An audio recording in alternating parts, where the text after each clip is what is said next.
राजाभाऊनी त्यावेळेला जर सहकार्य म्हणण्यापेक्षा पोलीस आलते, बंदोबस्त आलता, झाडच काढायची ठरलं, सगळा लवाजमा त्या ठिकाणी आला होता. परंतु भाऊला एकच फोन केला, मी तिकडे येतो म्हणलं मार्केट यार्ड मध्ये. परंतु भाऊ म्हणले अजिबात नाही साहेब, मी तिथे येतो. डीवायएसपी आणि पीआयला त्या ठिकाणी बोलवून घेतला आणि भाऊची माझी चर्चा झाली. भाऊने सांगितलं कुठं अडचण येत असेल तर त्या मुतारीवरती किंवा कशावर असेल तेवढं झाड आपण ही करूया.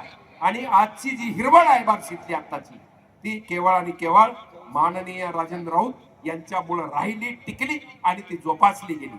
आणि त्याचप्रमाणे अनेक ह्याच्या क्षेत्रामध्ये काम करत असताना प्रत्येकाला मान सन्मान देण्याचं, मग मार्केट कमिटी असो, त्यामुळेच भाऊ जनता आपल्या पाठीशी खंबीरपणे ज्या चुका विधानसभेला झाल्या त्या सगळ्या दुरुस्त करून या ठिकाणी संपूर्ण सगळ्या इलेक्शन, नगरपालिका असो, पंचायत समिती असो, मार्केट कमिटी असो, सगळ्या पैकीच्या पैकी जागा देण्याचं काम या जनता जनार्दनाने या ठिकाणी तुमच्या पाठीशी खंबीर केलेलं आहे. या लाडक्या